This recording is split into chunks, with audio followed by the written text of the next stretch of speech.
Hi, and welcome to the Interviews with Hunting Masters Campfire session. We're back on with Zach Knowles of Extreme Outfitters, and we're going to talk to him a little bit. We're going to shoot the shit a little bit about some hunting stories and listen to some of his adventures. What's going on, Zach? Not much, man. How are you? Good. So I asked the same two questions of everybody that comes on Campfire. I want to hear a hunting story that had like a teaching moment or like an aha moment or something that was impactful in your hunting career. You know, maybe you learned something and now it's something that you use all the time when you hunt, or something to that effect. And then maybe I'd like to hear your most outrageous or your most memorable hunt. So what was that one hunt that you know, like you had that it was maybe a teaching moment or, you know, aha moment for you or something? Okay. Probably one of the biggest, I guess, when I kind of think back, one of my most memorable ones, or one that I know I'll never forget. And it turned into a pretty serious situation and could have been a lot worse. And it gave me the realization that, although I feel like I'm pretty tough, and the guys that I try to involve on these hunts and stuff to help me are all pretty tough too, and that we can pretty much deal with whatever. We're all still humans and have basic needs that have to be met.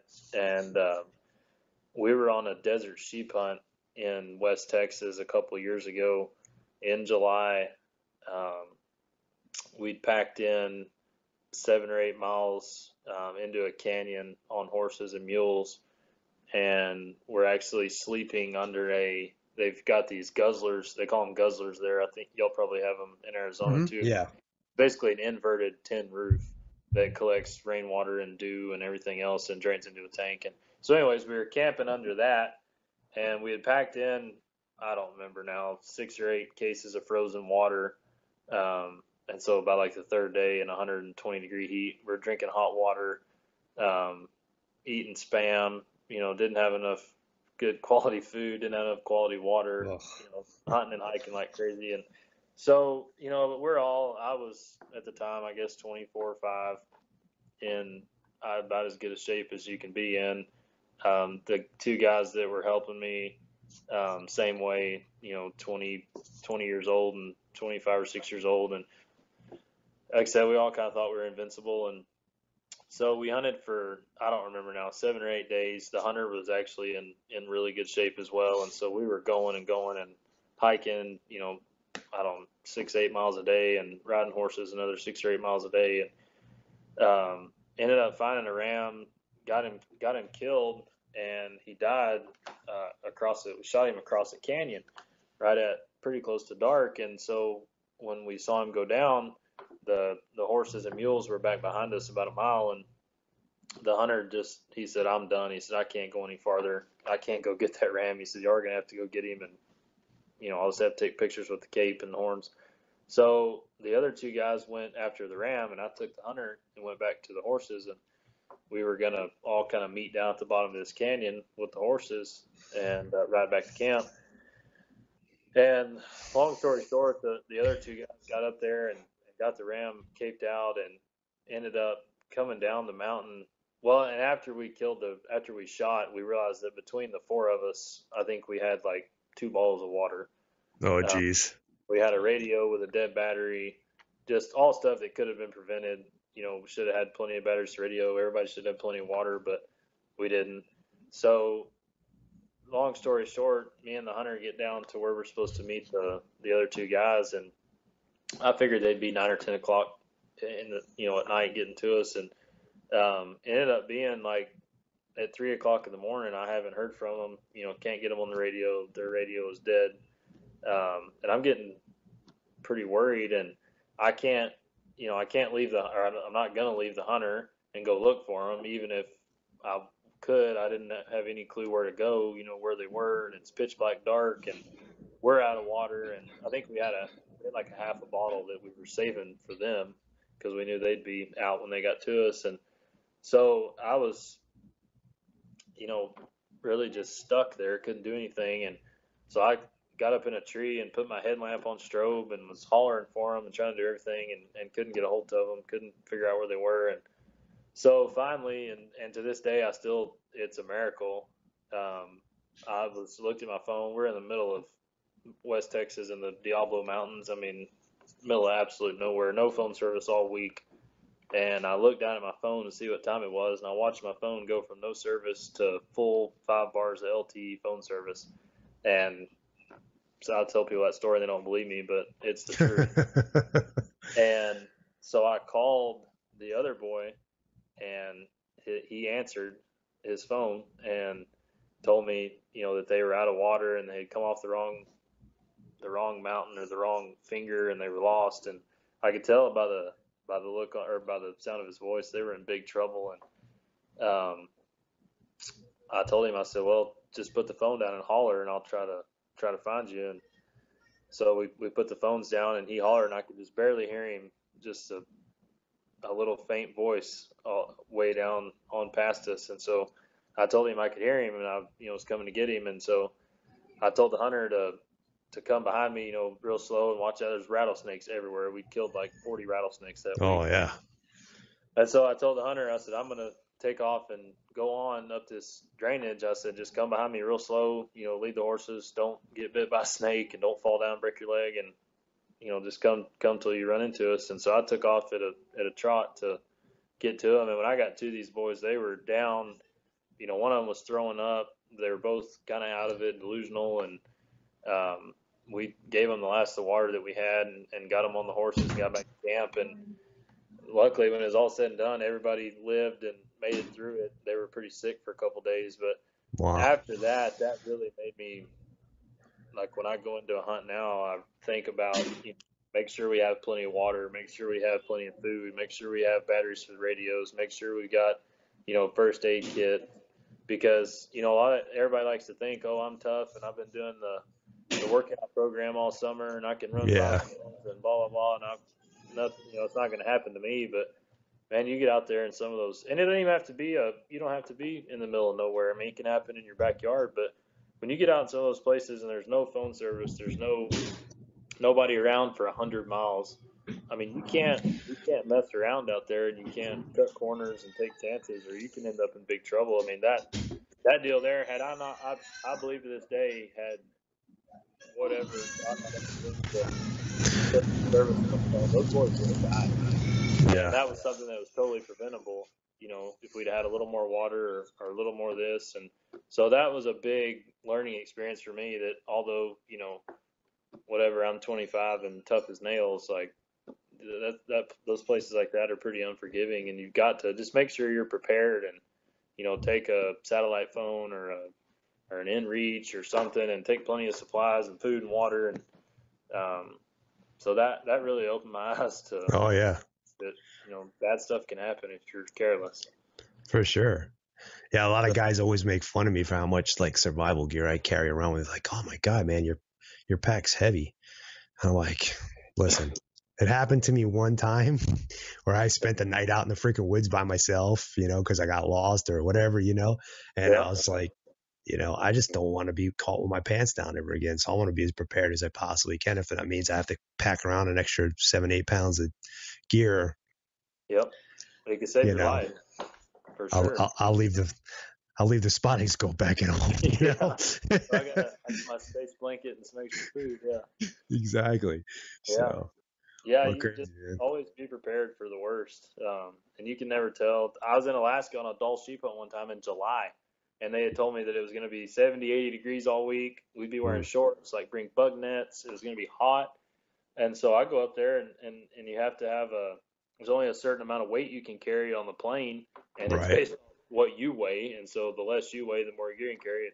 Anyways, I didn't have enough weight left to carry a whole bunch of extra stuff by the time with my pack and gun and all that. And so I just basically took clothes like you would go, hunt whatever antelope in July with, and got up there, and ended up snowing 7 or 8 inches and iced us in all week. And I just about froze to death. And that was another situation where I wasn't 100% sure I was going to make it out of there. It was a little touch and go for a day or two, but Jeez. you just never know what's going to happen. So, I know you can't carry the whole kitchen sink with you every time, but you know, take Yeah. a little extra Yeah. water, an extra jacket, and Yeah. be prepared because stuff can change and you can get in trouble in a hurry.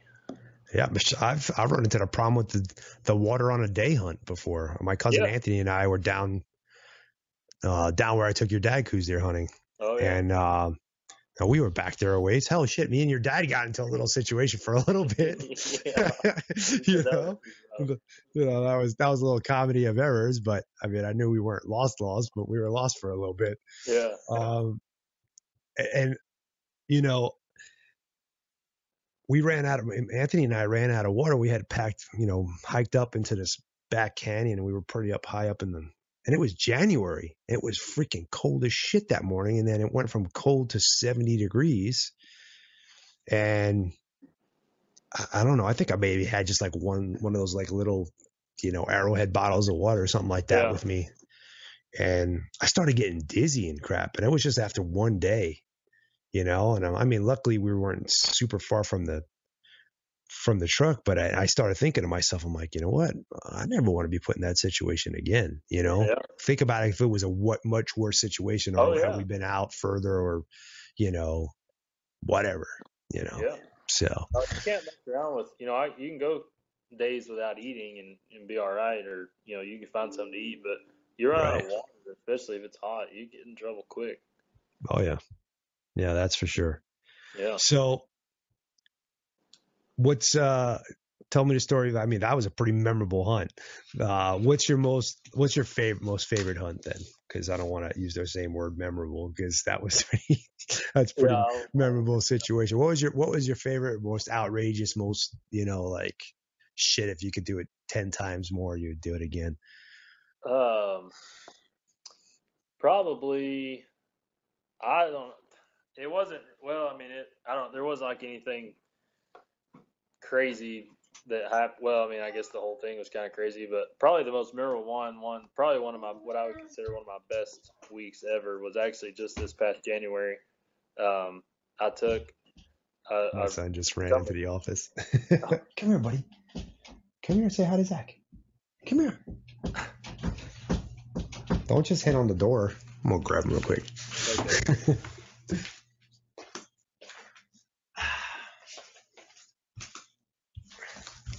Is that the newest? There's the boy. All right. Sorry about that. One? Yeah, this is the newest edition. I think were you out here when he was? Where were we at? He was fixing to be born. Were we in Vegas or? We were. Yeah, I think so. Yep, because he was born in March. He was born a couple of days before my birthday. Okay, yeah, I guess it was when we were out there in Vegas, but yeah, not too short. Shortly thereafter, anyway. Yeah, I remember you talking about it.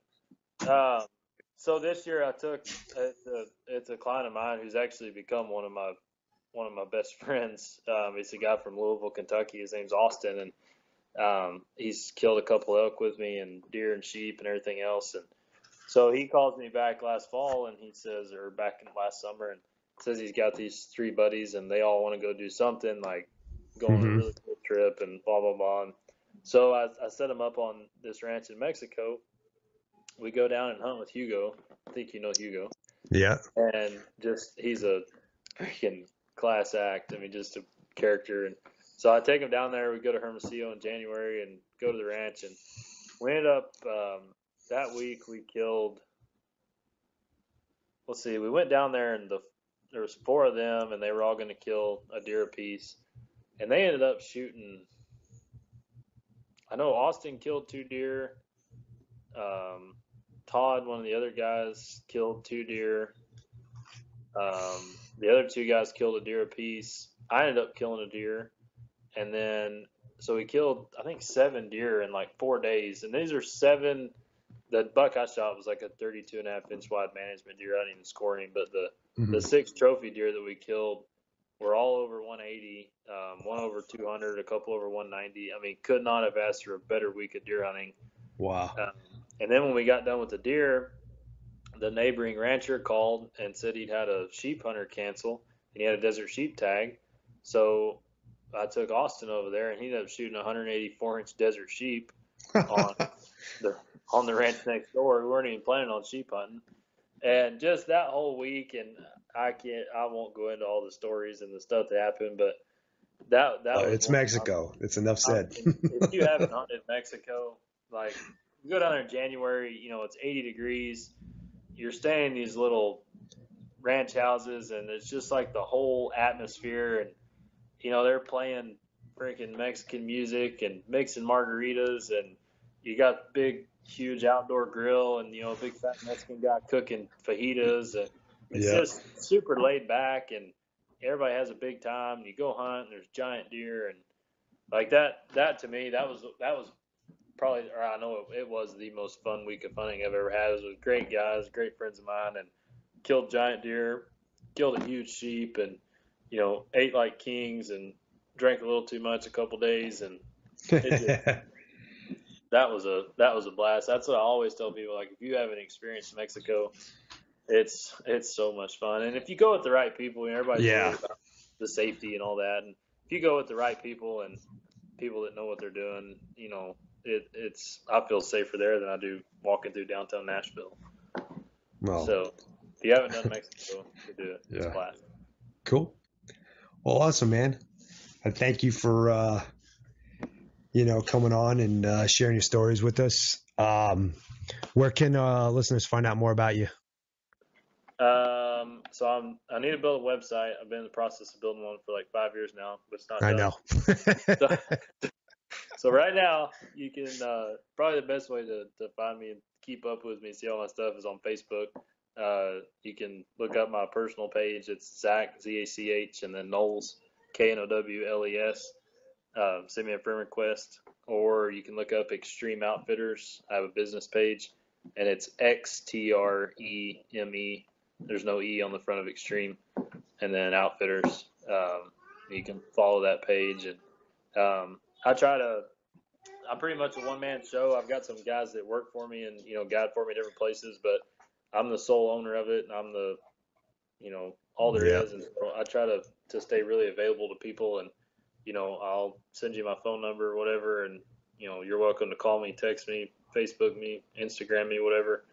I try to make myself really available to everybody. So Sweet.